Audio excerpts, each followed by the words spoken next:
the murderer. Why would it be him?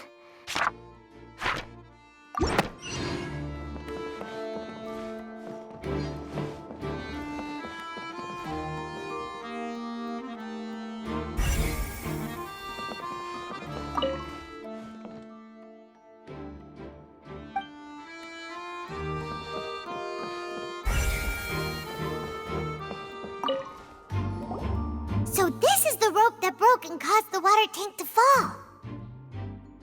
The rope looks pretty durable. How can it be burned through so quickly by fireworks? Why are you suddenly so serious, Traveler?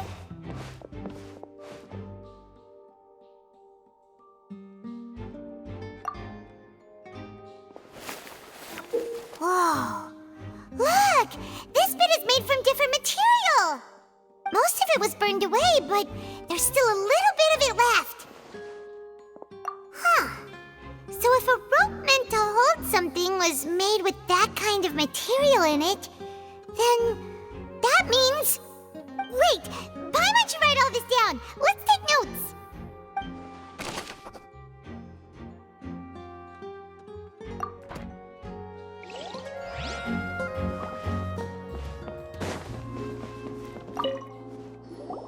Hello there! What are you investigating?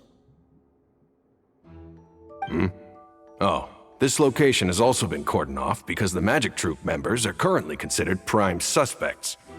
The investigation team is still collecting evidence.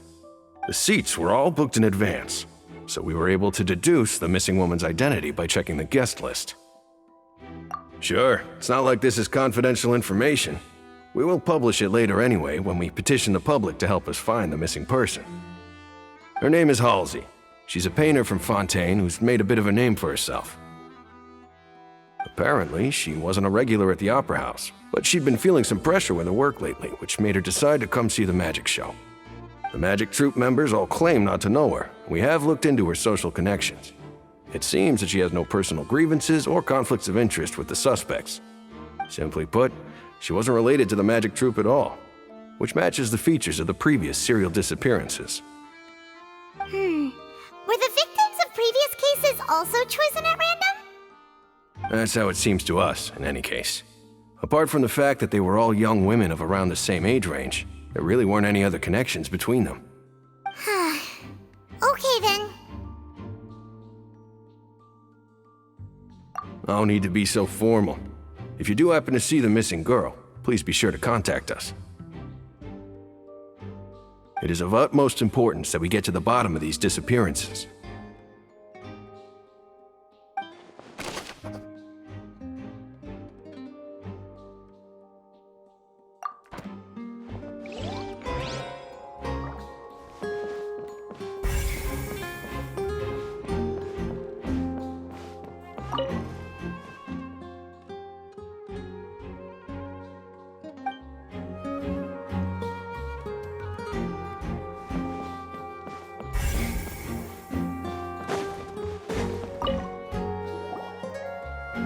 The investigation team has some new findings.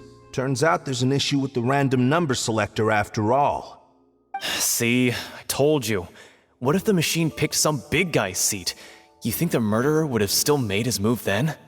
Sorry to interrupt, but we're helping Linny and Lynette with their side of the investigation. What were you saying about the number selector? There's something wrong with it? You're trying to help them? That'll be a tall order. Linny used the machine to pick a random member of the audience during his performance, right? The lucky girl that later disappeared. Well, we thought there might be a serious problem with the machine, so we had it taken away for further inspection. It turns out that the seat number it picked wasn't random at all. The machine picks that same number every time. I'm sure you already know that you have to make a reservation in advance to get a seat, regardless of whether it's a trial or some performance. In other words, Linny knew who would be sitting where from the very beginning. That much checks out. Linny reserved our seats for us too. Bet you see why I was saying it'd be tough to make a case for Linny. Even though it's bad for Linny's case, Paimon had better write it down.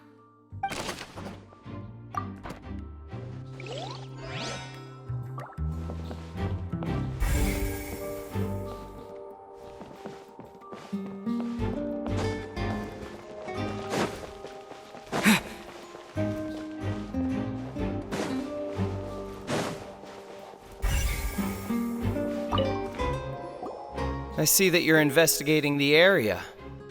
Well, it just so happens that I'm interested too. If you find any new and interesting leads, be sure to share them with me, all right? We don't have too many thoughts yet.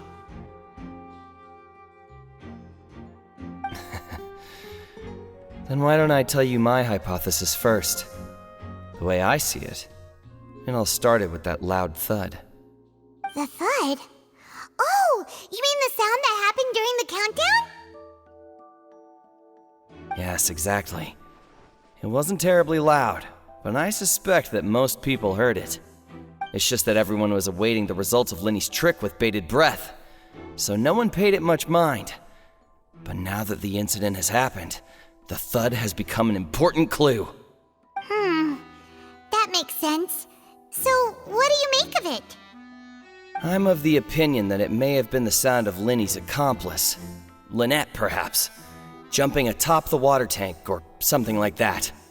And when the pyrotechnics went off, she cut the rope, sending the water tank crashing down. But wasn't the noise we heard too loud for that? Perhaps the balance wasn't right, leading to a particularly rough landing. Oh, that's true. I suppose I must reconsider. That does remind Paimon, though. What was with that sound?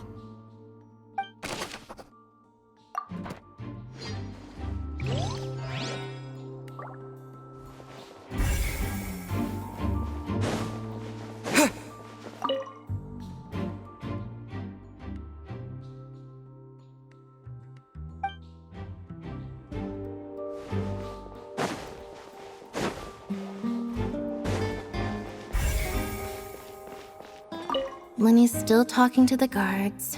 It seems he'll have a lot of explaining to do. I think someone will be assigned to monitor us later, but that's alright.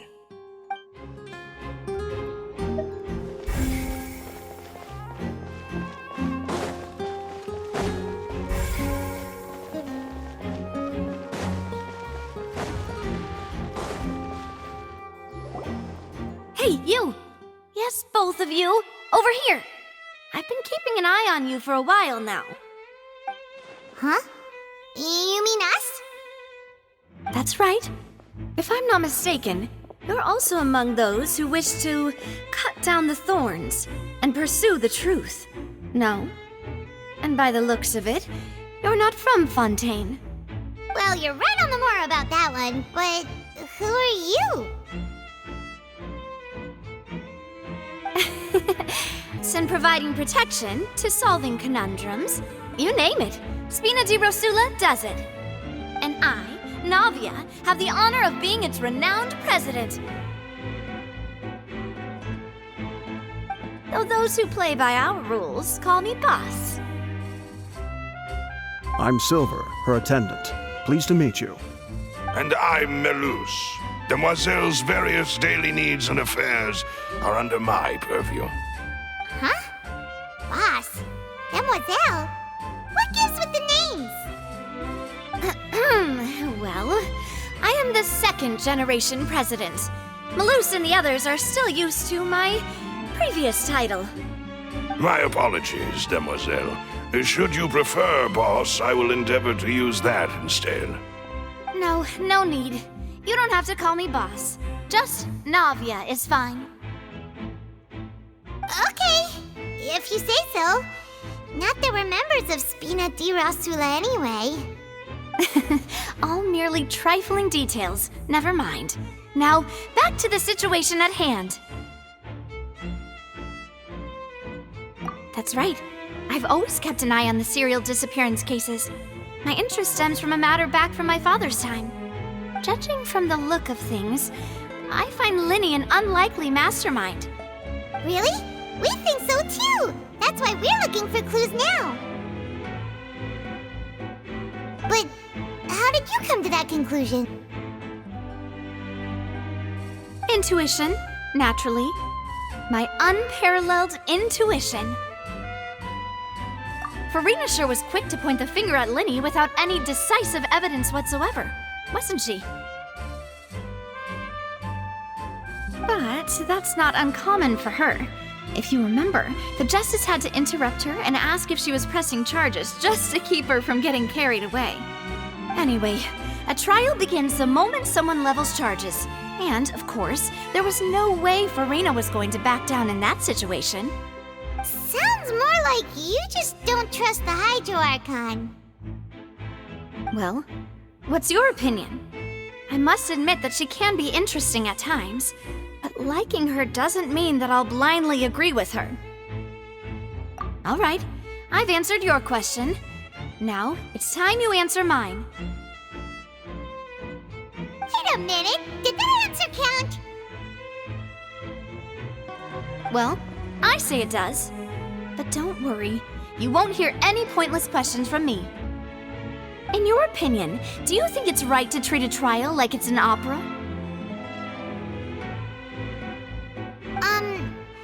Well? And why would that be? See, Silver and Maloose? I told you they'd be different. Most astute of you, demoiselle. I too think that the traveler's response was most excellent. No matter how wonderful the script or how fervent the audience's expectations may be, the trials that go on stage here must be based in fact. And if that can be done, boss, then... All right, that's quite enough, Maloose. Anyway, I like your answer. You passed with flying colors. Now, I need to make some preparations, following which our joint investigation shall commence. You two shall be my assistants. Wait! Since when did we become assistants? Oh, well, I can be the assistant, sure. Or your companion, if you like. I'm really not that fussy. That's more like it. Far be it from me to brag, but I believe that Demoiselle's intuition will be instrumental in uncovering the truth. You wish to save a friend from false accusations, and we wish to unravel the disappearances. In this sense, our goals are aligned. You have a point. You're quite the talker, aren't you, mister? And what about you over there? What do you think? You seem like you've got something on your mind. I have nothing to add. Oh, alrighty then. We'll be making some preparations first. Just be sure to let us know if they start revealing Linny's tricks. Thanks!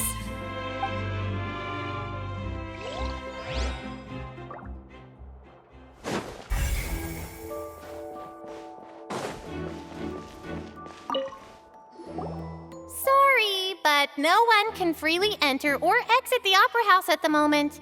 If you wish to leave, you must register your identity with us first. No, we're not leaving. We're representing Linny and Lynette as attorneys, so we're investigating the case. Were you always guarding this entrance? Yes, after the Chief Justice gave the order, everyone coming in or out must undergo a strict inspection. So, the missing girl couldn't have left from here. At least, not from that point on. I doubt there was much opportunity then, either. How can you be so sure, Well, because I was in charge of security near the entrance at that time. I couldn't see Linny's performance from here, which was quite a shame. Just my luck. But still, I did not abandon my post, and I stayed put no matter how loud the applause was. If someone had so much as even approached the door, I would have noticed it, let alone if they had tried to leave.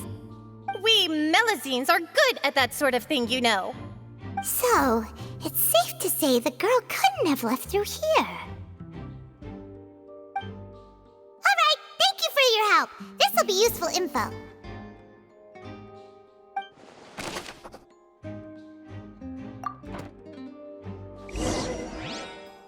We've checked everything of note here at the performance venue.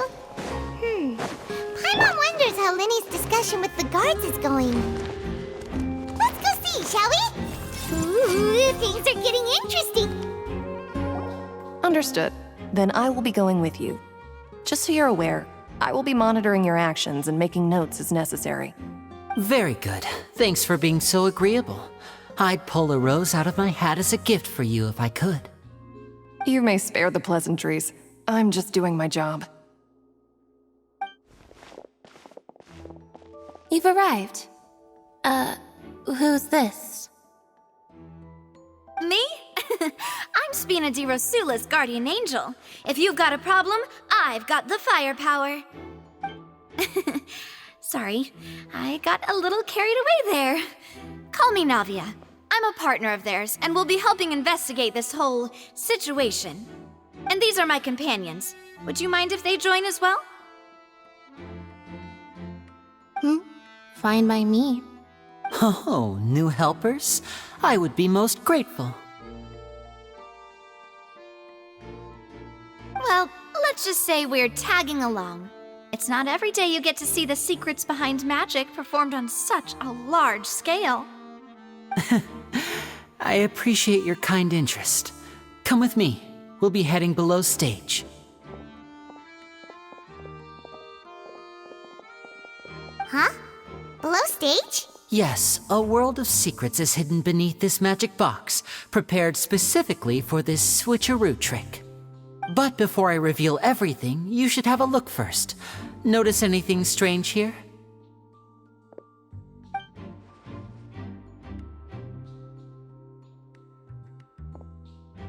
I'm not trying to be dramatic. Remembering the details of a trick will help you understand the methods used to perform it more easily. Huh. Weren't there balloons and other decorations here? Where did all that go? Ah, good eye. That said, you're still far from discovering the answer. The back? You mean the inside of the door? What's different about it? Paimon didn't notice anything. Very good indeed. I thought you might not be able to catch that, given that you were sitting in the first row. The back of this door was patterned. Those patterns are now gone, replaced by a smooth wooden board. So, if you put 2 and 2 together, what do you get? Exactly. All right, let's go. I'll tell you how it works as we head down.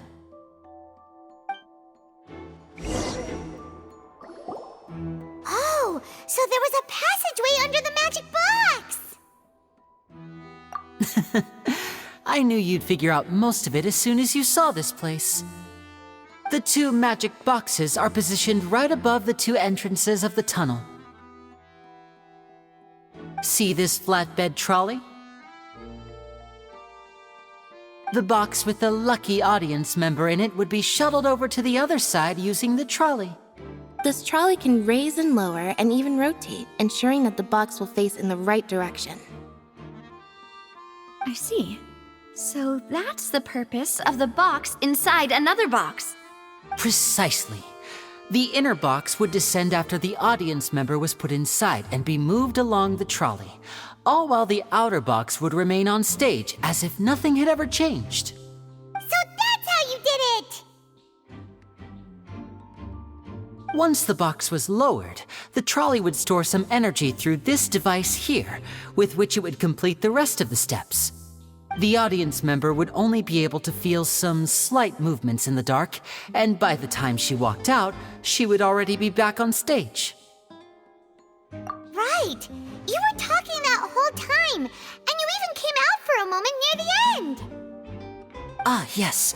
A phonograph operated by Lynette was used to achieve that effect. My assistant and I had already scripted our conversation beforehand.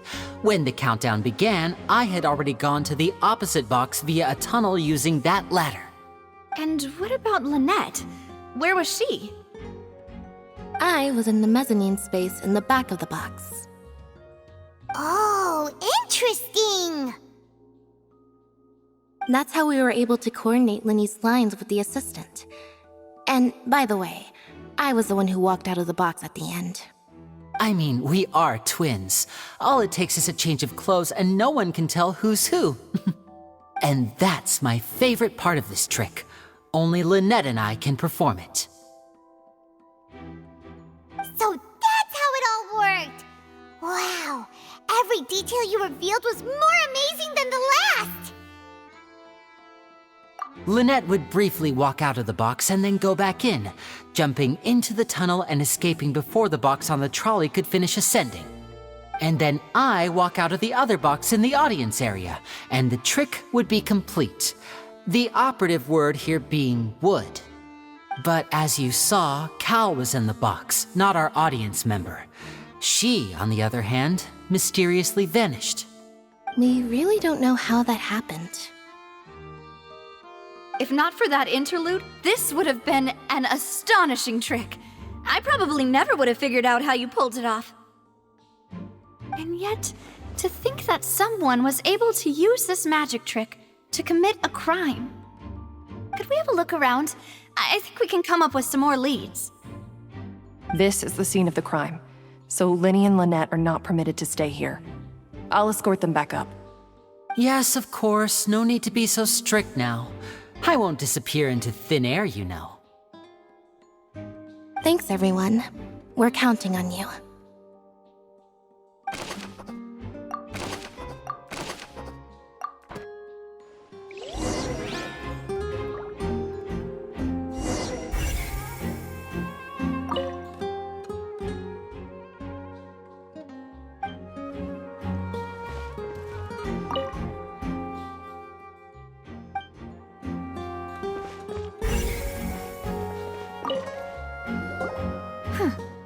What's this? Looks like a hook tied to the end of a rope. Huh? There's all kinds of odds and ends here. Perhaps it was a prop for a different trick. But why would it have been left here? Whatever it is, let's make a note of it first.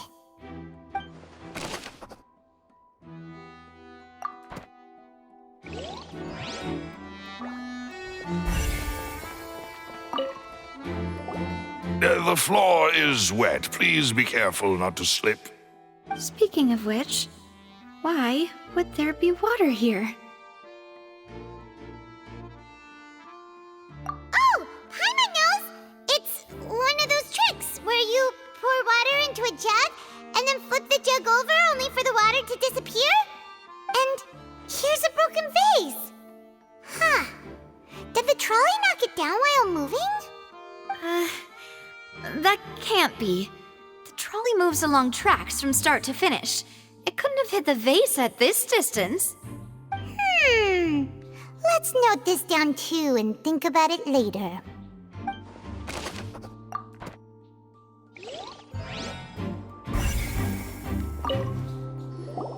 Oh, these are the clothes that the lady chosen from the audience was wearing, right?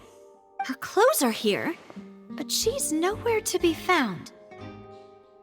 Right. And do you really need to do that if you're kidnapping them? Ugh, this is so confusing. Paimon doesn't want to be a detective anymore.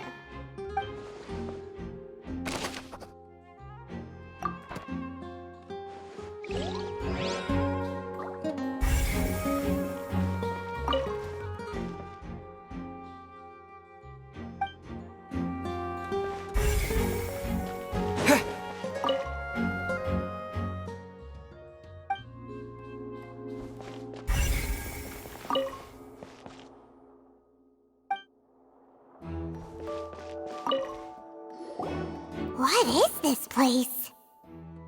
It seems someone could fit through here. Could this have been the suspect's escape route? Alone, perhaps. But if they had to pull another person with them, the space would be too narrow. But there are no other ways in or out of here. that down.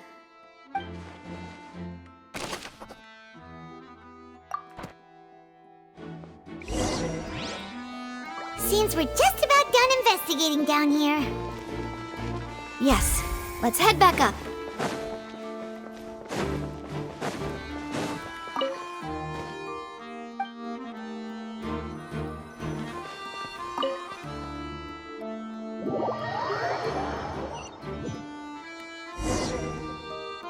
Well, we've ascertained the state of the crime scene.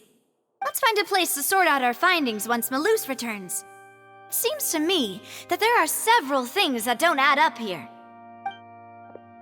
Apologies for the wait, demoiselle. So, what did the guards say? Did the criminal escape through the vent? They believe the odds of that are very low, since the vent leads to the Opera House's basement.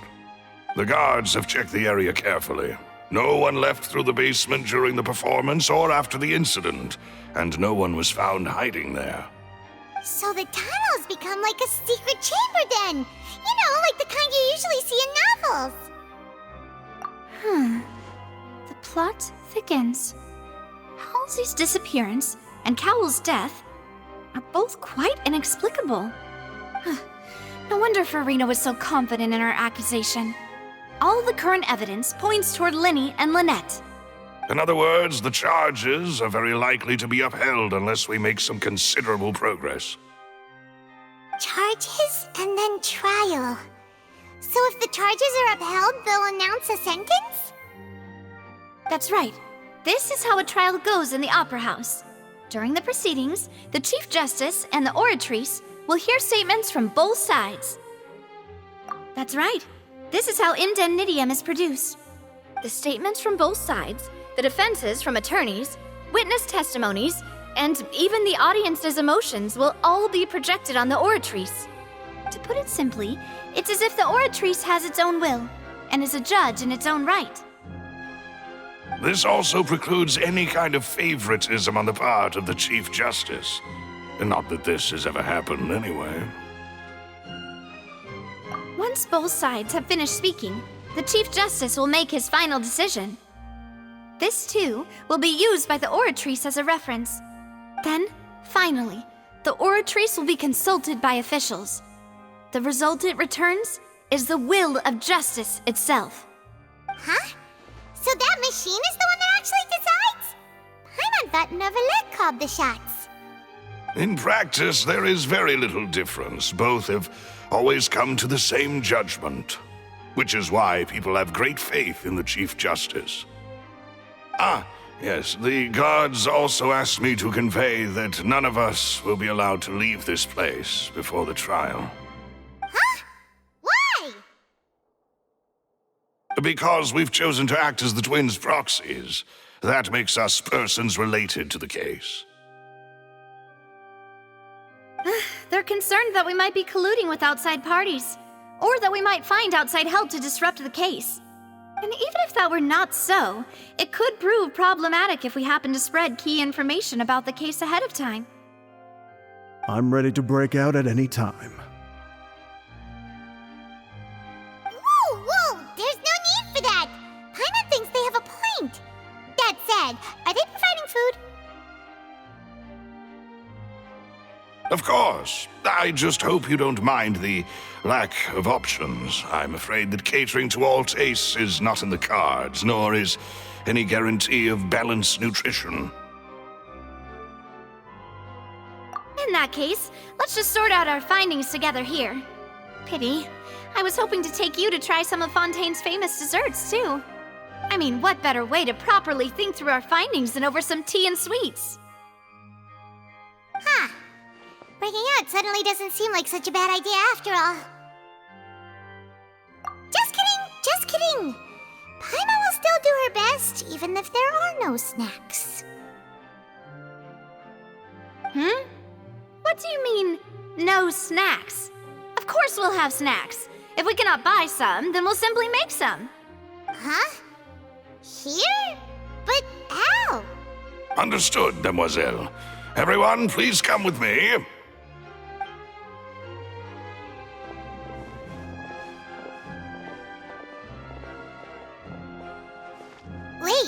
you're carrying a portable stove with you? Yes, I must be prepared to meet the demoiselle's baking needs whenever the fancy strikes her. I have eggs, sugar, and almonds at the ready. Good work, you two. Then I'll get to it. Please sit tight for a moment. You'll get to taste my awesome snacks soon enough. These three are quite the interesting group.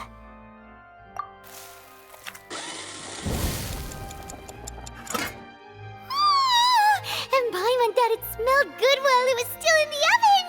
Oh, it's even better now. Paimon can't stop drooling. From the way you had these two guys carrying all that stuff around, Paimon thought you'd have them do more during the baking process. But you ended up doing the entire thing by yourself! Beating the egg whites, grinding almonds, everything! I was applauding. And I was giving encouraging smiles. Paimon was just thinking, aren't you worried about getting your fancy dress dirty beating egg whites and baking like this? Well, I don't think it's carved in stone anywhere that fancy ladies can only read books, sip tea, ride horses, and play the piano. I just really enjoy making snacks. Don't underestimate beating egg whites, by the way. It's a real arm workout. You also need to beat them to just the right consistency, or your macarons will crack. Anyway, give these a try, fresh out of the oven. There's 3 for each of us. Only 3? Well, eating too many sweet treats might send all that sugar to your head. You wouldn't be able to think clearly about the case on a sugar rush, would you? Tea is ready to be served as well. This is Demoiselle's favorite, strong black tea with a floral fragrance that clears the mind and lifts the spirit. No need for concern. I'm merely doing as I should.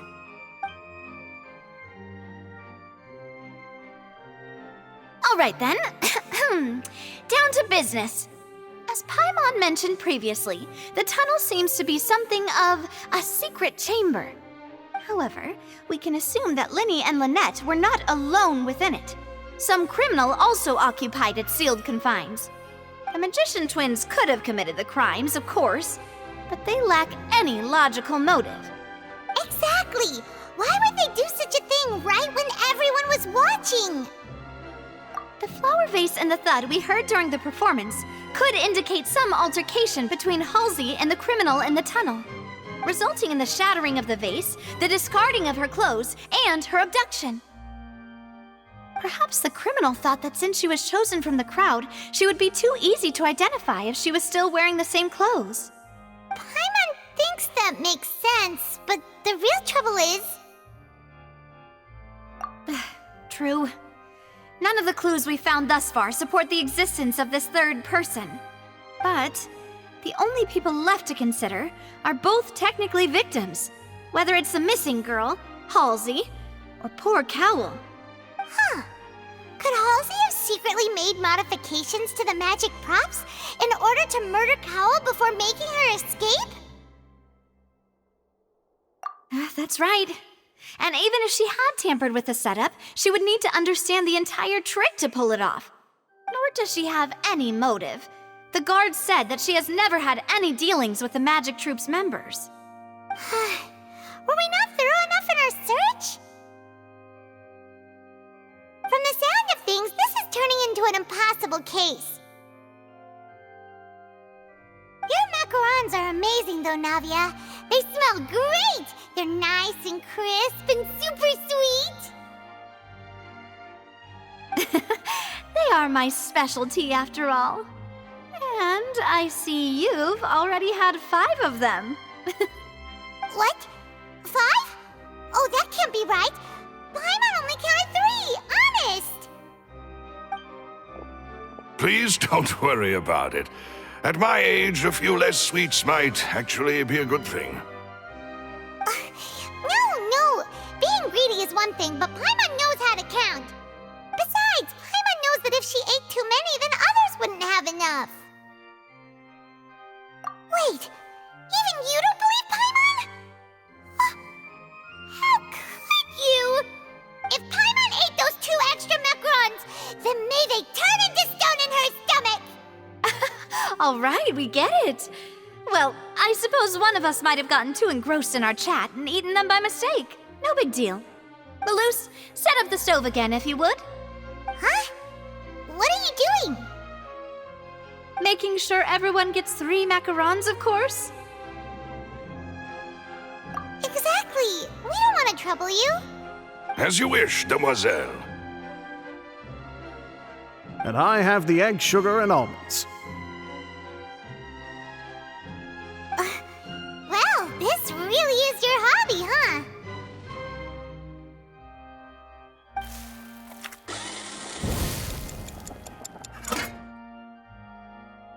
Well, that's it for snack time.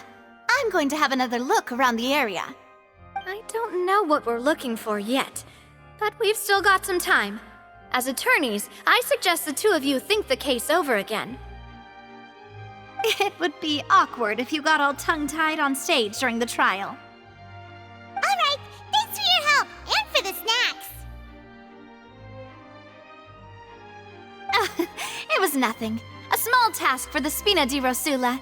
Silver, Malus, it's time to go. I'll be back if I find anything new.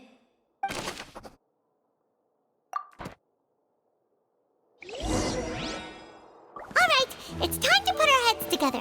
We've got to get our defense ready for the trial. Oh, it's probably gonna be a long and difficult case. There's no point in worrying about that now. We just need to prepare.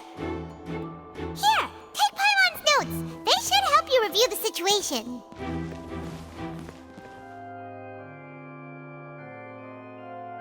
What do we do? The whole situation is so confusing. Good plan. Impossible things don't just happen. We'll get to the truth one way or another. Just relax. Even if everyone else suspects Lenny and Lynette, at least we will be supporting them from the stands. Besides, I doubt Farina understands any more about what happened than we do. Thanks, Navia. Well, we'll be going then. Best of luck to you.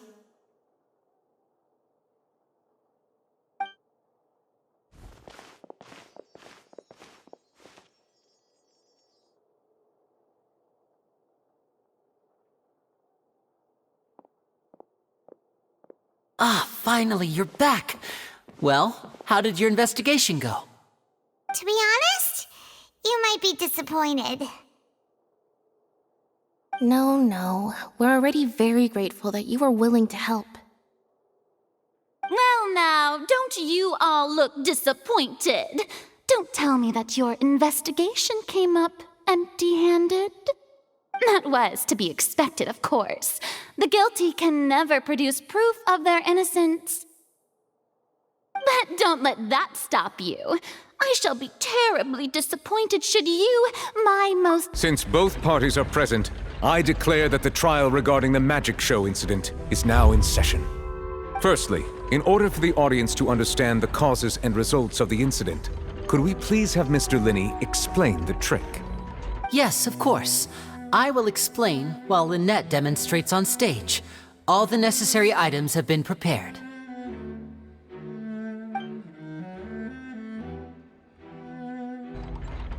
Thank you, Mr. Linney. In that case, I take your statement to be that you ran to and remained hidden within the magic box in the audience stands once the trick began, and thus could not have committed the crime. Is this correct? Yes, that's correct, Your Honor. In that case, I call upon the prosecution. Lady Farina, do you wish to refute his statement in any way? Why, of course I do. Allow me to take the first shot and break this case wide open. Mr. Linney is clearly lying. There is no way you could have been in the box the whole time if you were to abduct Halsey and murder Cowell. In fact, I'd say you were hardly in that tunnel at all. That is simply your hypothesis based on the presumption that I'm guilty. Oh, is that so? And if I may ask, what did you hear while you were inside your box? The roaring countdown of the crowd, of course. That's how I kept track of the time and built anticipation for the finale. And you didn't hear anything else at all? Nothing that might leave an impression of any kind? No, nothing. I see. But when the count reached 30 seconds or so, there was a thud. One so loud that I believe practically everyone heard it. Huh? Hey, hang on. Something's not right here.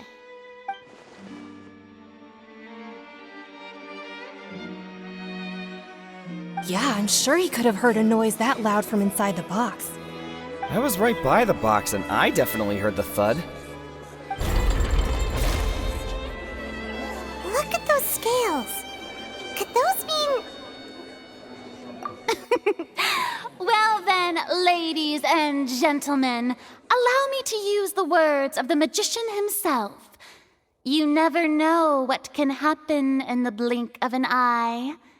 Indeed, it seems his alibi can also collapse in the blink of an eye. Of course, I have armed myself to do far more than smash your alibi. Confidence cannot go unfounded, and my foundations are rock solid. Tell me, aren't you and Lynette actually from the House of the Hearth?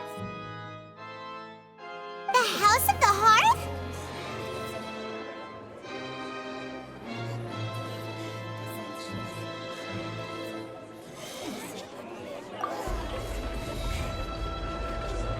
No wonder they did something like this. So the serial disappearances were the Fatui's doing. Now it all makes sense. I've got a feeling that what happened on stage probably wasn't just an accident. That's irrelevant. Our identities have nothing to do with what happened. Indeed. Then perhaps you could tell us everything that happened during that 1 minute. Your first priority is to prove yourself innocent, after all. I'm sure there is little that needs to be kept secret now. Unless your script already has holes in it. The Outlander is speechless. My, oh my, don't they look flabbergasted? Now comes the infighting and discord, I suppose. This was almost too easy. Oh, good thing I made all those preparations. Seems the all-nighter I pulled last night is really paying off. Hey, Linny, why didn't you tell us this before?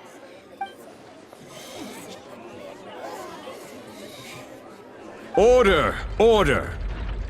Mr. Linney, allow me to re-establish the facts. Lady Farina has raised 2 points. First, when the thud was heard in the Opera House, you were neither in the box nor the tunnel.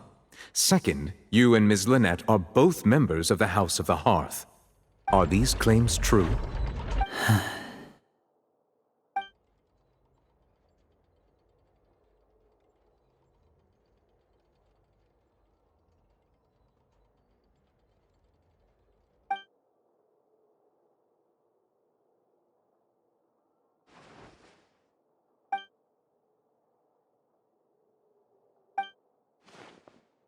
Please answer my question, Mr. Linney. I'm sorry. Yes, they're true, Your Honor.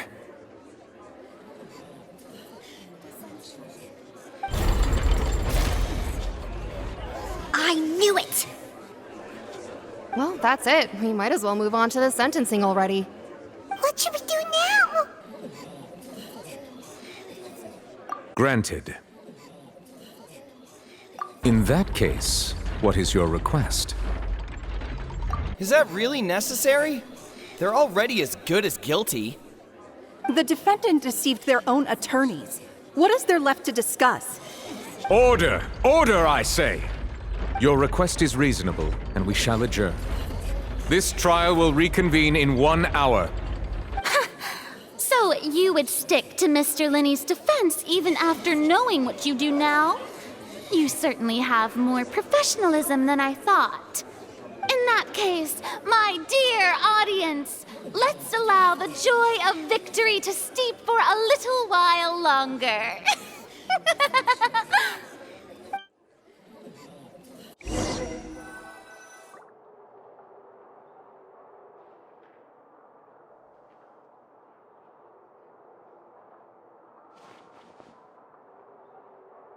Well, this is awkward.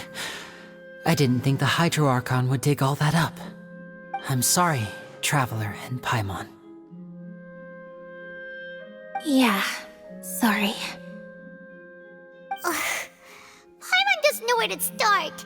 We trusted you two. We based our entire reasoning on the assumption that you weren't bad guys.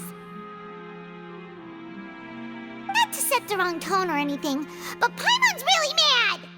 I'm very sorry. I know you're angry, and reasonably so, but please, let me explain. I know you've clashed with the Vitui several times before. I wouldn't be surprised if just hearing the word is enough to make you upset. But our organization is very, very large, and the Harbingers have very different personalities and goals. Right now, we want to save people. As many as we can. That's right. I'm sure we're on the same page when it comes to this nation and the disaster that its people might face. I knew if it weren't for our respective identities, we could become good friends. That's why I didn't wish to flat out lie to you, but chose to hide some details instead. The truth is very important, but being completely transparent about everything would see us spending more effort than we need to. Right. So, you be the judge. Heck, if I were you, I fear that I'd even struggle to trust me at this point. You met a Fatus who works as a magician, a trickster by trade. All by coincidence, too. But still, I'm asking you to trust me. I am no criminal. At least, not in this case. Sorry. Please forgive us. Well, you both say that, but... Right, let's hear your answer first, and no lies now! Of course. I'll answer any question you ask. We've been trying to find out how the Oratrice operates. We want to know why it has a consciousness. Why can it deliver sentences accurately? During our investigations, we learned that the machine's core is beneath it. From that moment on, Lynette and I have been designing this box swap trick, with the objective of getting close to the core. Is that why you needed a whole minute? That's right. In truth, the audience would take about 75 seconds to count down from 60, while I would only need 15 to get to the opposite box. So, after jumping into the tunnel, I accessed the Opera House basement via the vent, and went to investigate the room in which the core is stored. That air vent was created during the construction of the tunnel specifically to execute this step. Well, nothing. As soon as I reached that room and was about to investigate, I heard someone's voice. Which should have been impossible, of course. I was quite certain that I was the only one in the room. That voice seemed to recognize me and tried to speak to me. I chose to err on the side of caution and retreated the way I came. On the way back, I saw the broken vase and the clothes on the ground, but the countdown was almost finished, so there wasn't time to give it any thought. After that, the homicide occurred just as you saw. Well, that explains why you didn't hear the thud. Because of that prophecy I told you about, of course. We must know all we can about this nation's secrets in order to deal with that prophesized crisis. That's the only way we can save everyone. So, there you have it. The whole truth. I swear, I didn't hide anything from you this time. It was never my wish to proceed under this cloud of mistrust either. But like I said earlier, you can be the judge. If you want to leave because you don't trust the Fatui, there's nothing I can do to stop you. Well, Traveler, you decide. Paimon will follow your lead however you choose.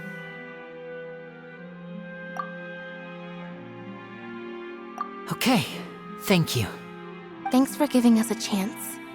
The current problem is that the scales are tipped pretty badly against you two. If we want to refute the Hydro Archon's accusations, we're gonna need a seriously watertight defense. Huh? Oh, Paimon thinks she gets what you mean.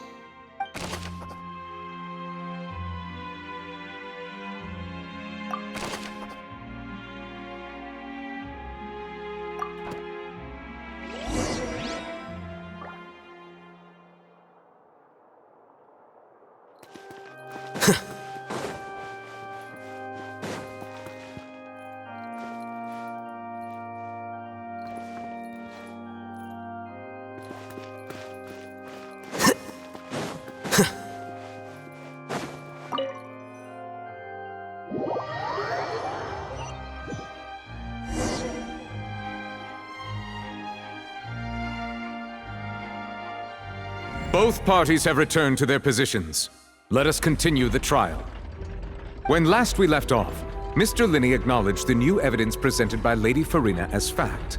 Therefore, Lady Farina may continue stating her reconstruction of the events.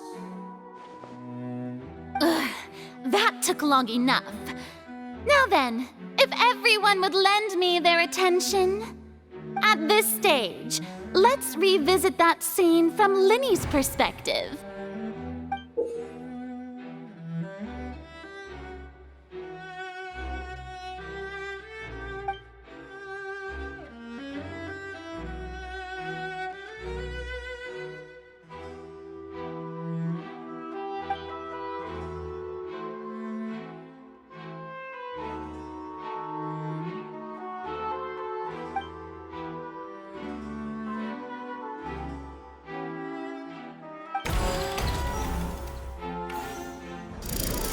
Countdown began, he entered the tunnel. When the flatbed trolley passed, he opened the box and got into an altercation with Halsey, which caused the loud thud.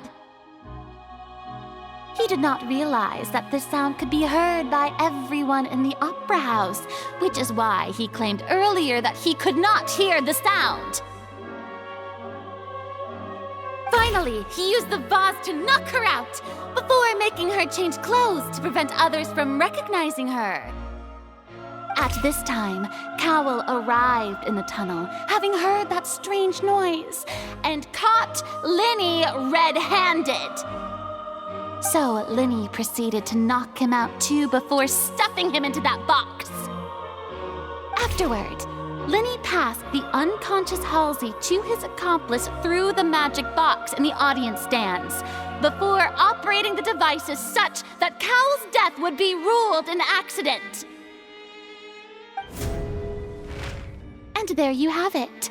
That's the truth behind what happened. Does the defendant's side have any objections to Lady Farina's description of the events? The key to refuting Lady Farina is the order of events, what Linney experienced and what he saw.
according to Linny, he left via the vent after entering the tunnel. He couldn't have had that altercation with Halsey.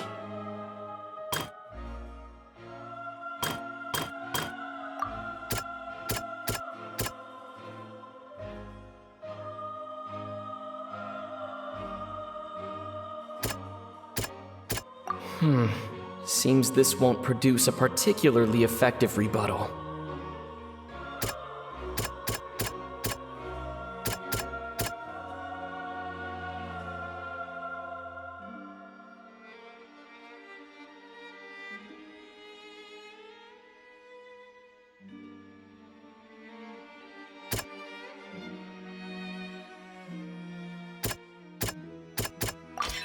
Linny went to the room that contains the Oratrice's core. This is the actual truth.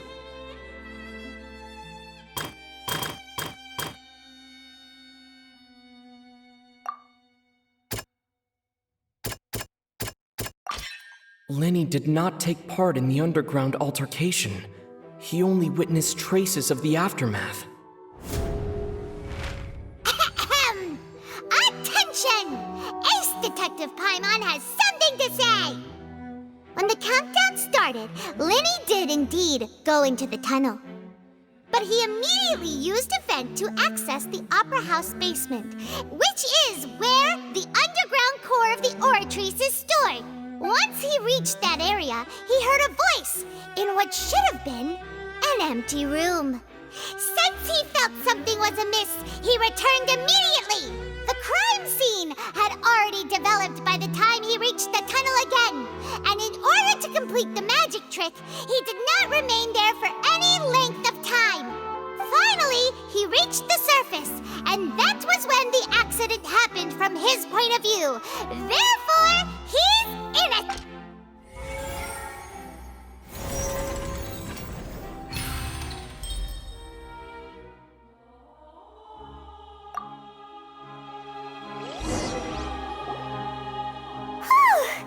Paimon did it! Paimon actually managed to say all that! Wasn't it awesome? In other words, you believe that he knew nothing of the incident? That's right!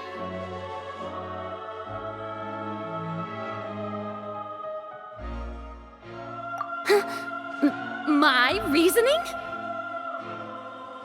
If that's the case, then if Carol hadn't entered the tunnel, who was the entire setup meant to kill? Assuming that what you say is true, Linny only needed to kidnap the young girl to cause a new disappearance case. What would the point of killing someone on stage be? Oh, they have a point. That's right, you tell them! And that's why they're partners of mine. They've managed to turn things around. Well, your denial is very strident, I'll give you that. But what proof do you have to back your claims? Of course I do. If he had been in the magic box the whole time, how could he have not heard that sound? Why do you ask? You're saying that he wasn't?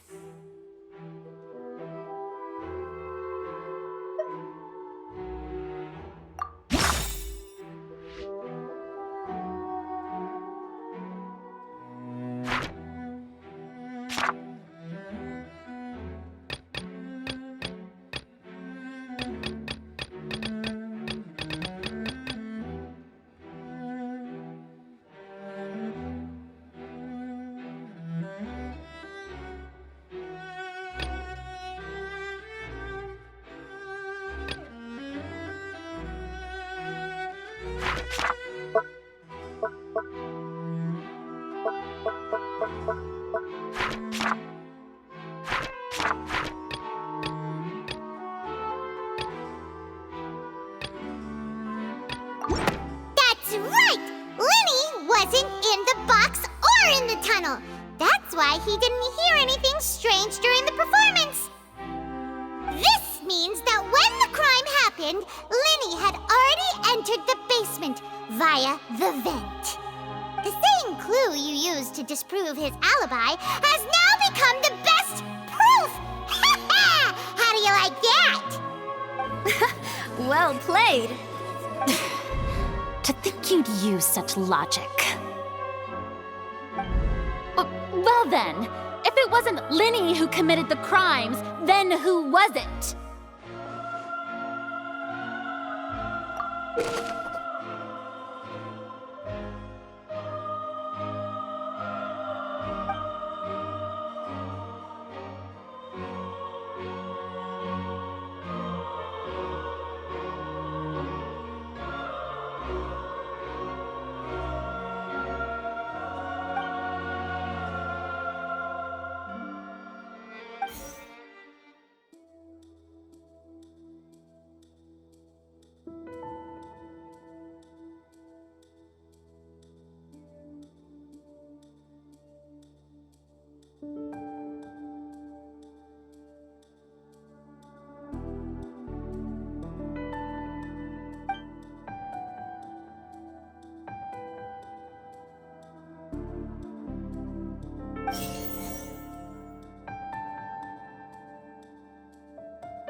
The deceased's name is Cowell, Linny's assistant. He would have been able to tamper with the equipment. Halsey is the missing person and an ordinary audience member. Or did she have her own scheme all along? Could there have been a third person involved? Is that really a possibility?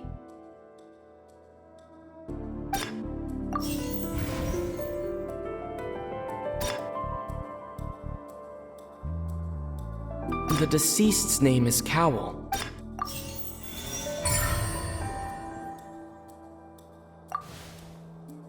Huh? That can't be right. Are you serious? The killer was, in fact, Cowell, the deceased! Oh, is that so? How interesting! Let's hear your reasoning then. What I must do next is recreate the truth. What Cowell did, and how he went from would-be perpetrator to victim.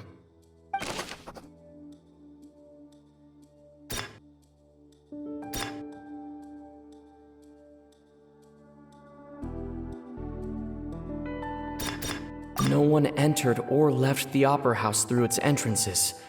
So where would the criminal have wanted to take Halsey?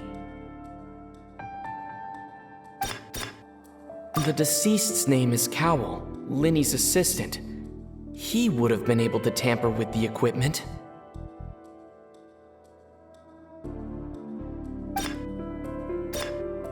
Halsey's clothing was in the tunnel, so there must have been some The sound we heard may have come from a clash between the missing Halsey and the criminal. Linny was not in the tunnel at that moment, which gave our criminal ample time. It would have been tough for both people to fit into that vent. They would likely have bumped into Linny as well.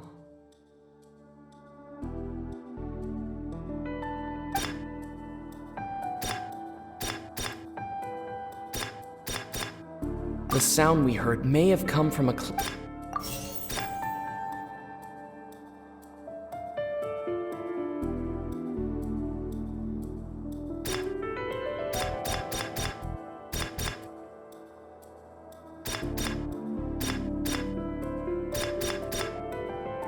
Halsey's clothing was in the tunnel.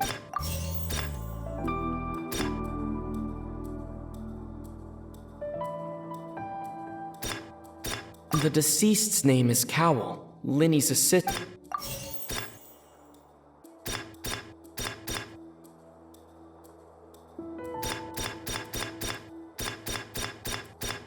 It would have been tough for both.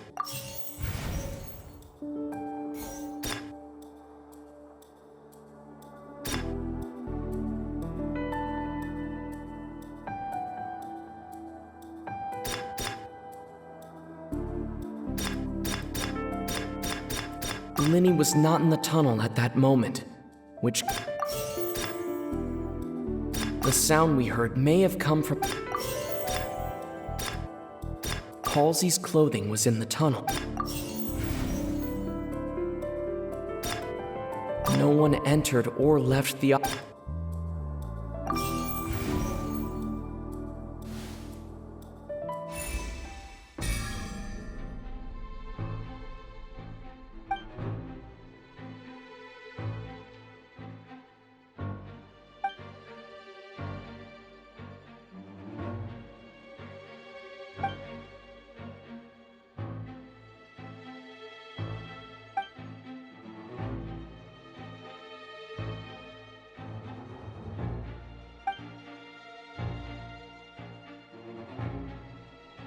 What's wrong, Traveler? Are you still having trouble figuring things out? I see how it is. So this was all just a bluff. And here I thought you had something to show for it. But it seems you're still far from the truth. Look, since we're at a dead end, why not consider a different track? Just like the trick as it transpired, the end result must have been utterly different from the magician's initial design. If only we knew how Halsey disappeared. Well, that would be nice, but the tunnel only has 3 exits, and none of them seem very likely. And it's not like this is a magic trick where you can just make a real live person disappear. You know, like you did from that water tank, Lynette.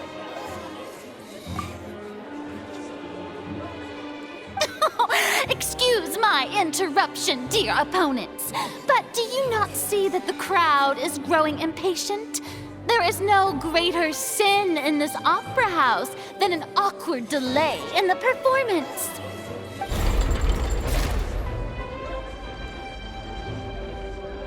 If the defense is unable to make further effective arguments, we will move on to the next stage of the trial.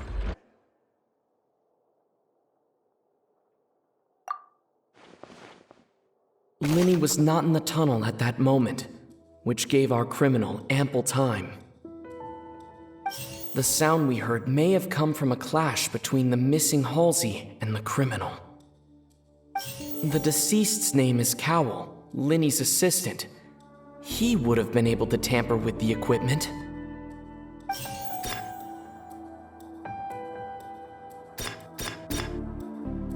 The vase was not broken by chance. It was used to cover important evidence. The water.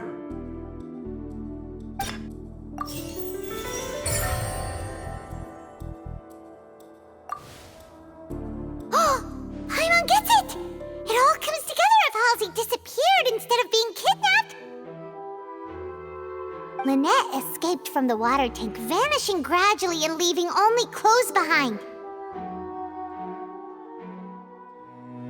If there's a similar method where a person could be transformed into water... Oh, just a moment, please. I do hope you know how preposterous you sound at the moment. How could a person ever be transformed into water? This is reality we're talking about here, not some magic trick. Must we really? I should think that of anyone. Your friend Linny already knows this truth very well. Magic tricks are ultimately just illusions and misdirection. But Halsey's disappearance is very real. We're talking about 2 completely different things. Even so, I trust the Traveler's judgment. The truth must be out there somewhere. Perhaps some new line of reasoning may open if we try to gather all the focal points that don't make sense. Since Cal was the deceased, we haven't placed much attention on him. But given that we aren't making much progress with the case, it wouldn't hurt to have a look at his belongings, would it? People really do come up with all sorts of harebrained schemes when at the end of their rope. The way I see it, your suggestion that we broaden the scope of our investigation is nothing but a tactic for stalling the trial. Nevertheless, I believe that this is a reasonable request on the part of an attorney. Since the trial does indeed appear to be at an impasse, I believe that additional evidence may help us make more progress. Guards, please step into the lounge and examine the personal effects of the deceased Cowell. We are still examining the items, but we have already made critical progress that we feel must be shared with everyone post-haste. We discovered several test tubes of fluid within Cowell's baggage, each labeled separately. The notebook in his backpack claims that these fluids are water from the primordial sea. The primordial sea? The note's contents also indicate that Cowell belonged to an organization that sells illegal drugs and that he had an accomplice. The notebook has many entries concerning safe usage of these fluids, in which the keyword dissolve appears many times. One of these tubes was labeled Opera Epiclese, along with yesterday's date. It is empty. The notes also state that these dissolution properties work exclusively on people from Fontaine. It's likely that Halsey was chosen as some sort of test subject. As such, we believe that the defense's hypothesis is, in fact, supported by sufficient evidence. You've got to be kidding! People dissolving into water? Could something so ridiculous actually be true? Wait a moment. This reminds me of a certain prophecy, but it's just a coincidence, isn't it? Huh. If people can become water, does that mean that the water tank's real use was as a means to hide water stains? And if Cowell was targeting that girl... Wait just a minute. Could that mean... You two, with me, quick! Demoiselle, wait! What about your partners? Let's go. Just trust me. Order! Order! It is undeniable that further examination of the deceased's personal effects has yielded some surprising results, but we cannot yet verify the veracity of these clues. Still, let us assume that these clues are indeed authentic, albeit with the understanding that Ms. Halsey has yet to be found. Guards, please continue examining the items along these lines. Mr. Linney, it appears your hypothesis is supported by the evidence, so please continue speaking. Of course. Thank you, Your Honor. If we uphold this hypothesis, I believe that many of this case's seemingly unrelated clues can be connected together. Right! Like the metal hook! That one didn't make sense at all. Let's think about this. Cowell's methods must have something to do with that water from the primordial sea.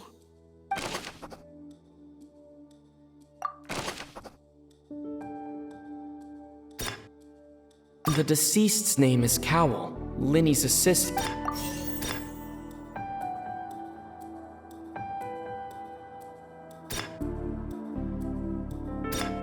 Lynette was in the magic box on stage the entire time. I remember there was something else within the inner layer of that box.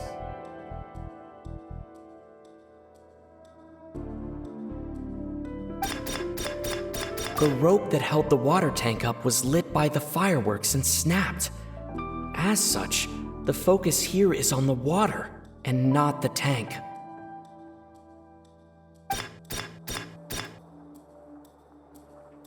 The water from the primordial sea should already have been prepped before Halsey entered the magic box.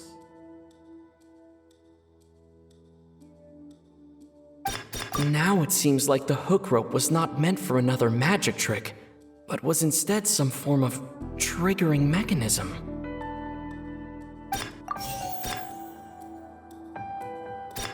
The water from the primordial sea should...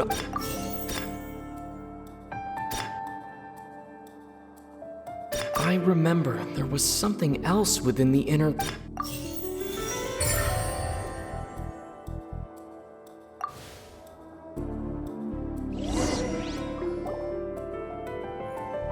Ahem!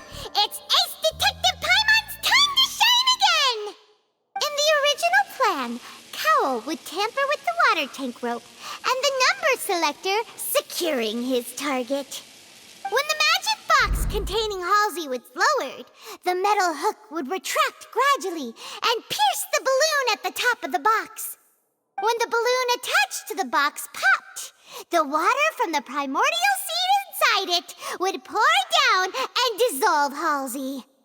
Afterward, Cowl would enter the tunnel and break the flower vase to conceal the water inside the tunnel, with the remaining evidence being covered up by the water tank on stage.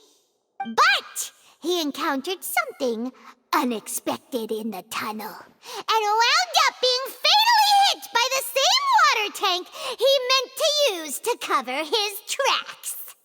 Huh. That does make sense. That actually links together a lot of the more confusing pieces of evidence.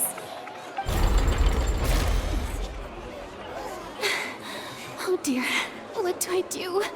Even I think they sound convincing now. Have I falsely accused an innocent person? What a humiliation.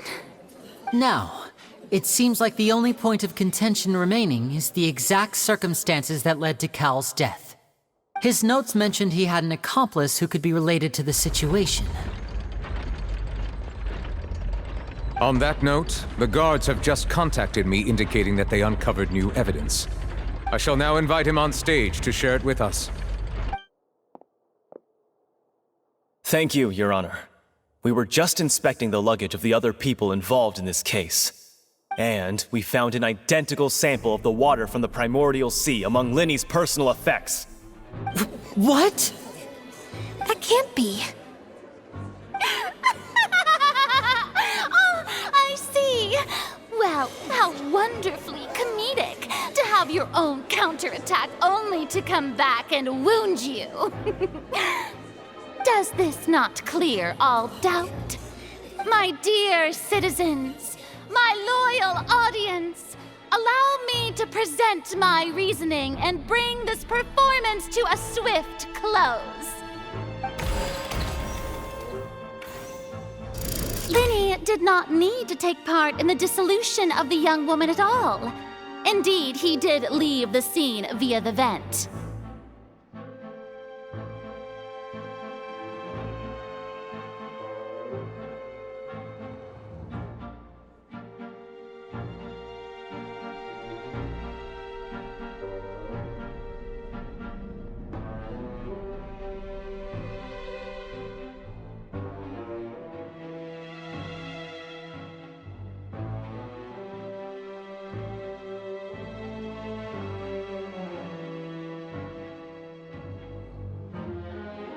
Having made modifications to the props beforehand, his accomplice Cowl then caused Halsey to vanish using the water from the primordial sea.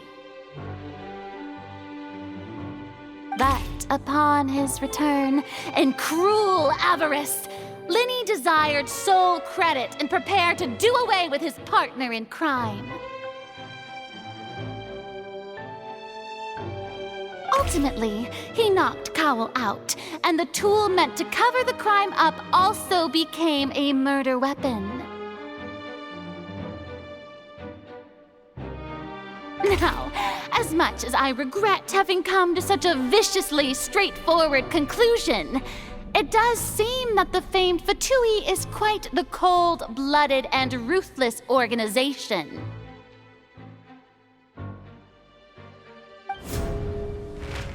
Am I right, Mr. Linny? We've used up all the evidence we collected. There's no way for us to make a rebuttal here.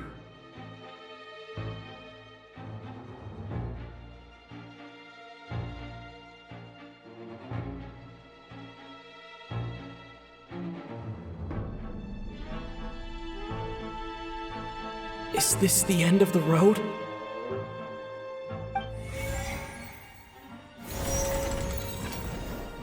Oh no!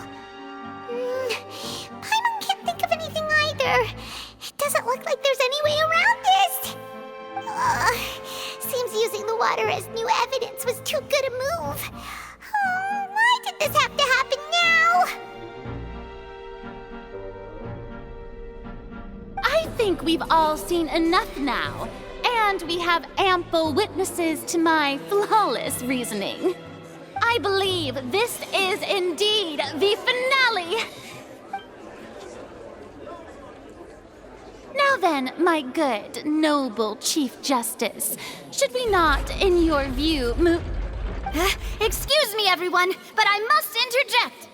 Miss, I must ask you not to shout and to respect the ongoing legal proceedings. Oh, come on. Don't be hasty. I have a good reason for interrupting, you know. Now, would anyone here like to take a little break from all this debate and see a little magic? I'll show you an amazing trick. One that can bring a young woman who has disappeared back in the flesh, right before your very eyes. Please, do the honors, Mr. Linney, if you would be so kind. What in the world is she saying? No offense, miss, but miracles like that are beyond my scope as a magician.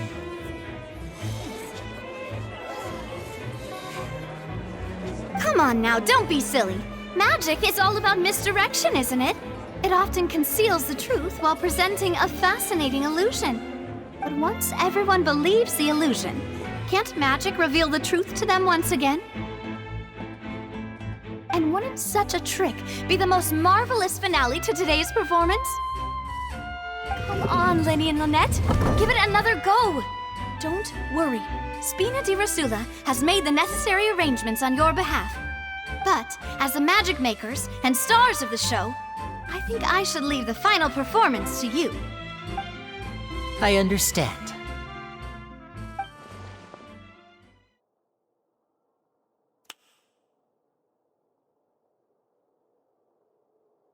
And voila!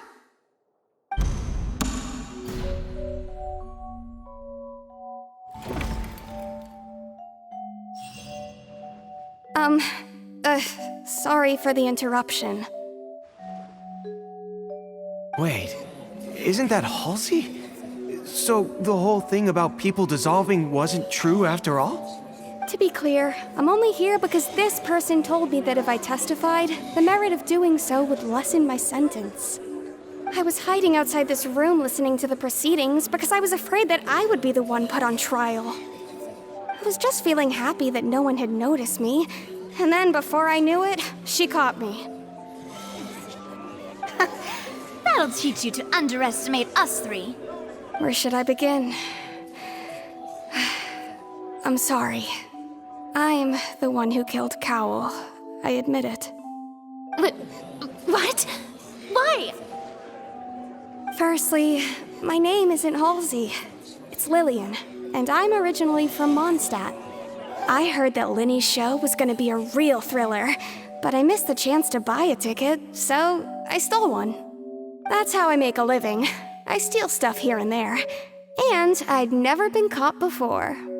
But I was noticed at the harbor a few days ago, and I barely got away. Linny was the one who caught me in the act.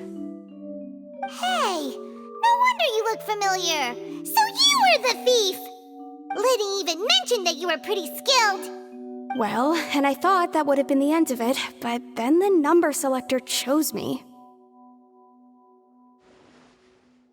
He even mentioned the Fortress of Meripede. That's a prison, isn't it? So you can imagine how shocked I was. I thought he was onto me for sure.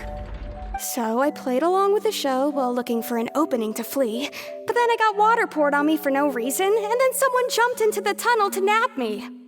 I wasn't going to take that lying down, so I knocked him out and stuffed him into the box. There was nowhere to run from there, though, so I had to change my clothes and hide in a box containing performance costumes. I slipped out after the first guard arrived at the scene and continued hiding inside the opera house. Can a person even hide in there? But I swear I didn't know that the water tank would fall down. Really, I swear it. Had I known that, I wouldn't have put him in the magic box. I may be a thief, but I'm no killer. Well, that makes everything pretty clear now, doesn't it? This time, we need to tell the entire story from Lily-Ann's perspective.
The flower vase was not broken to cover anything up, but was smashed during the struggle between Lily-Ann and Cowell.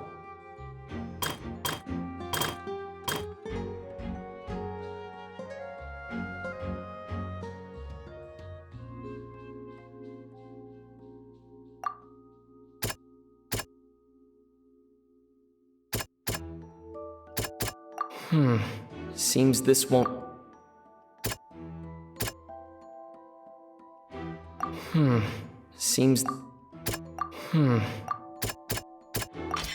Lily-Ann was afraid that she would be recognized if she left, so she changed clothes and hid, biding her time. Just what one might expect of an experienced thief.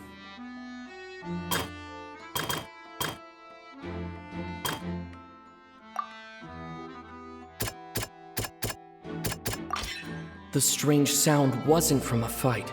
It was Lily-Ann's attempt to break out when she was frightened.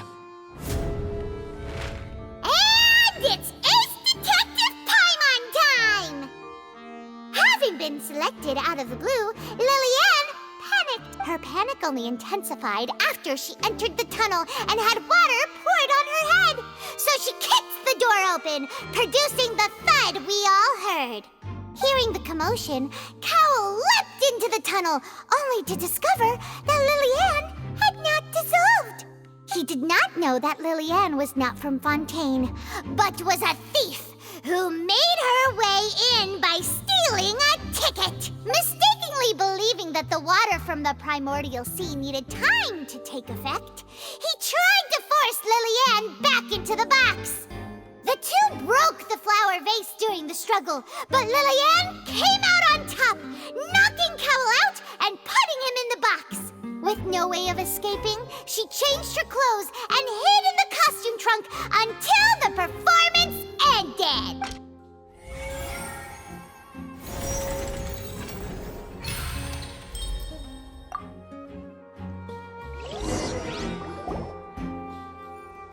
She knew that she would have to go through guard inspection if she tried to leave afterward. So, she has been trapped in the Opera House these last 2 days. She had already become desperately hungry by the time we were chatting over macarons. So, she swiped 2 of them right under our noses. Talk about a sneaky thief. At this point, all the events that happened in the tunnel have now come to light. Ah, so that's the whole story. Bravo! Bravo! Now then, Lady Farina, do you wish to speak against the defense's statements?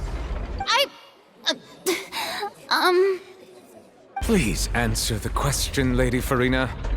Also, if I may add, the trial has not yet ended. As such, I request that the prosecution not leave the room before the proceedings have concluded. What, are you reading my mind now? No, I have no further arguments. I admit defeat. But really, could you at least have left me with some dignity? Wow, look at that! She's like a deflated balloon now.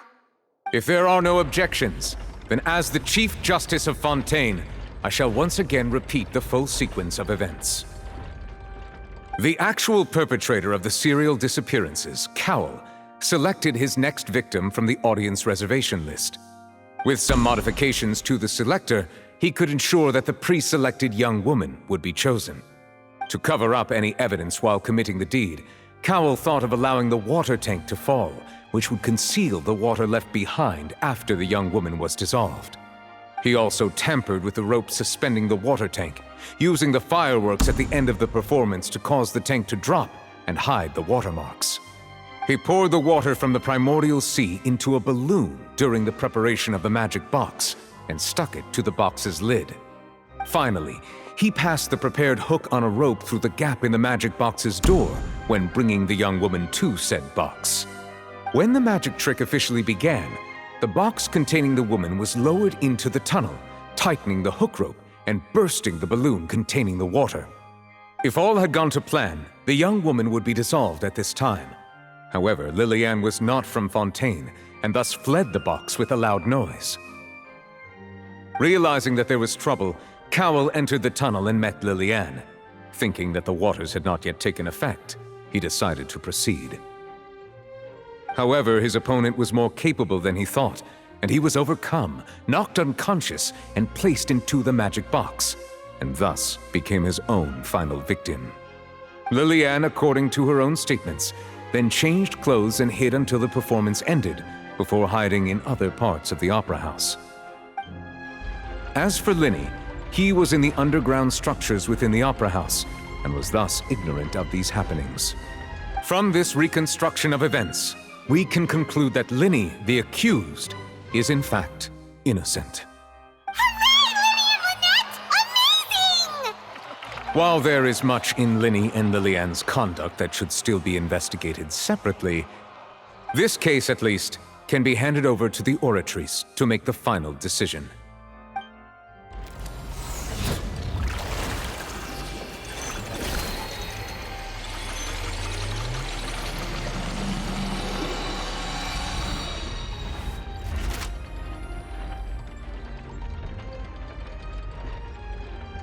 As such, Linny and Lynette are officially declared not guilty.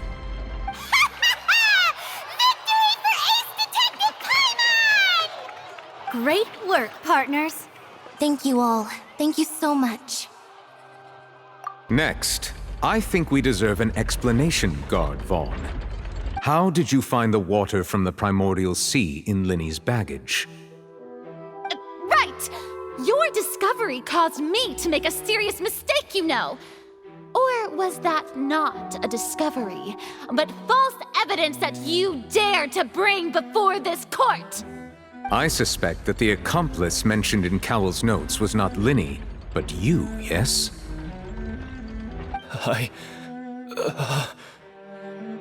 I'm sure you know what you must do to lessen your sentence. Speak quickly! Unless you want to earn yourself a one-way ticket to Coupon Town. I was just following orders.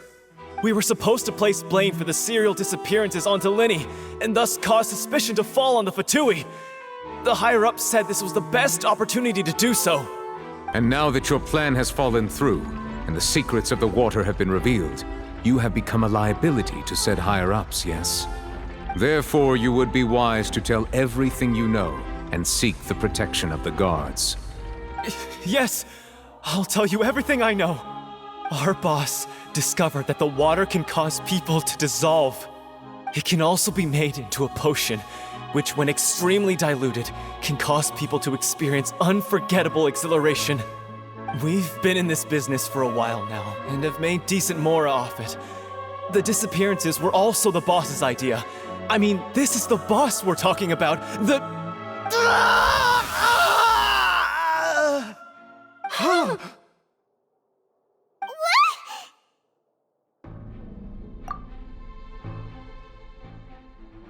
And now he can no longer talk. Such ruthlessness.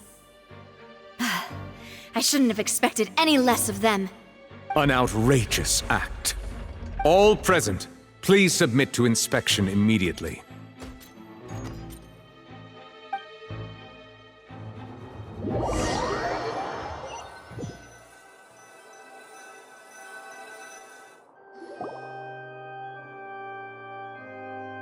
So, we're just going back now? That's true, but... Traveler, Paimon! Please wait. Lenny... I know you may not want to speak to me right now. Maybe you don't even want to look at me.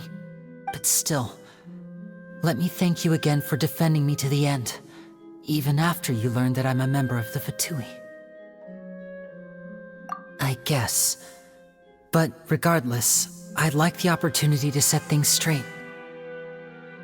I didn't approach you with any ulterior motives or ill intent.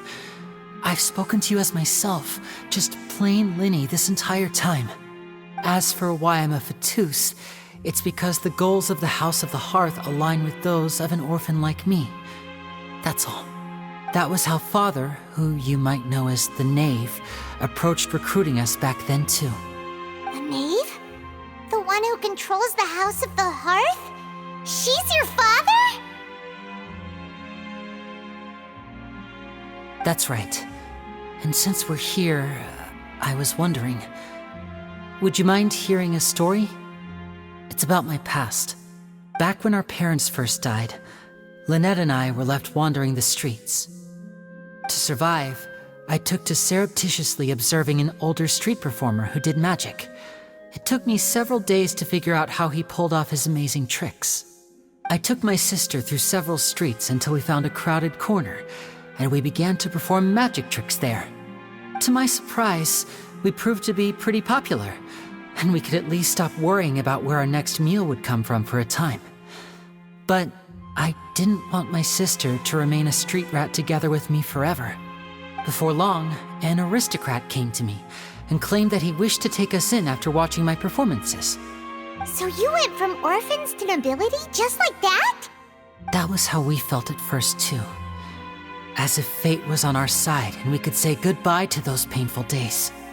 But I gradually discovered that while we were called foster children, he was really after my talent for magic tricks. He would constantly take me to all sorts of banquets to garner attention, which he would then use to expand his social circles. That doesn't seem too bad either. Better than roaming the streets at any rate. It took a while for me to realize just how dark his heart really was. After one particular performance at a banquet, I discovered that Lynette was not on the same return vehicle as me. I waited a long time after we returned home, but she did not come back. I went to that noble's bedroom and asked him about her whereabouts.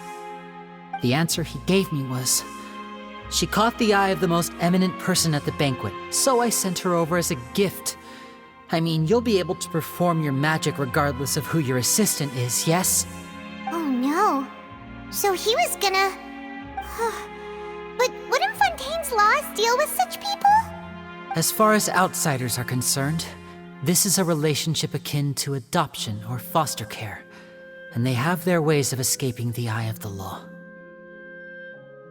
I managed to ferret out the location of the mansion of that so-called eminent person and hurried through the night.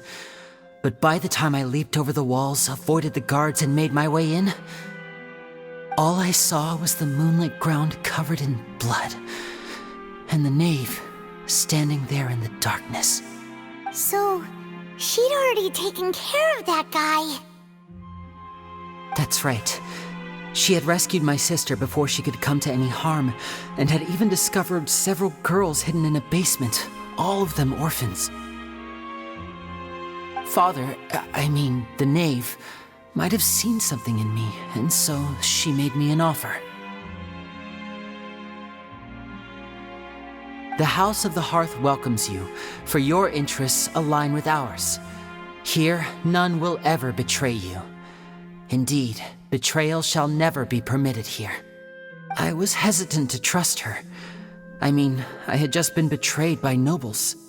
But she was also quick to destroy the noble who had taken us in at first, giving us back our freedom. Oh, so that's how the two of you joined the House of the Hearth. She has her own plans. She has gained permission from the Tsaritsa to first use the Gnosis' power when she obtains it. She plans to use it to find a way to break the prophecy and save Fontaine. So, she believes in that prophecy too? That's right. The whole House of the Hearth is currently working to combat that crisis. Today's case has also proven that people from Fontaine can indeed dissolve into some sort of water, thus further supporting the prophecy. All of us house members here, Lady Arlecchino herself included, are from Fontaine. We won't give up on defending our homeland. To us orphans, the only connection we have left to this world, apart from our family, is our homeland.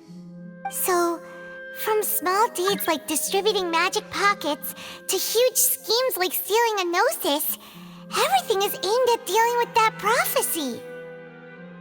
It's all right. I understand. The only thing I can do is relate all this to you. I just hope you can understand that even as a member of the House, I have never stopped making my own decisions, and that I believe what I'm doing is right. If you should need anything at all in the future, feel free to find me. I will do my best to help you, as plain Linny.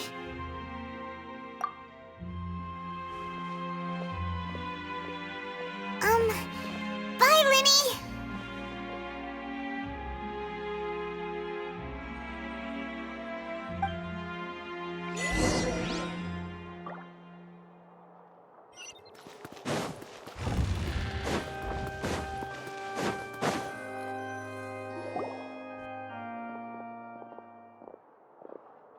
Hey there!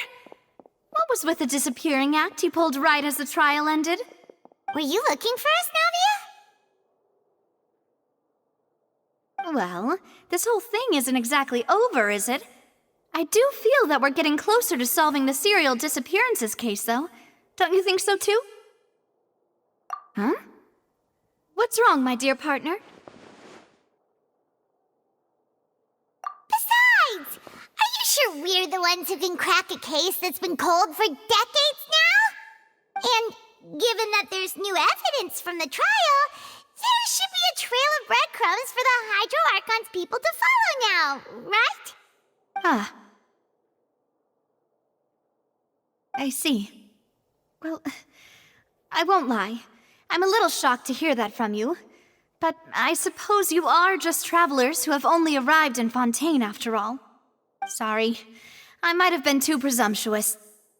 Don't say that, Navia. Ah, and we were having so much fun investigating with you, too. It was like having new waters flowing into a stagnant mire, causing new hope to spring forth, and the reflection in the murk to become clearer. Well, sorry about that. I'm a bit prone to nostalgia. Don't mind me. Wait, shall we have a farewell meal? You know, to commemorate our time as partners? Huh? Do we really need to get that formal? Well, guess you really did treat us as partners, huh? Well, I'd just like to have a proper ending to every important memory. That way there are no regrets later. Anyway, it would just be a meal, so it shouldn't take up too much of your time. You don't have to twist Paimon's arm. If Boss Navia's treating, count Paimon in! Oh, wonderful! In that case, why don't we return to the Court of Fontaine and head to the Hotel de Boer? I believe we'll make it just in time for dinner. All right then, let's have our farewell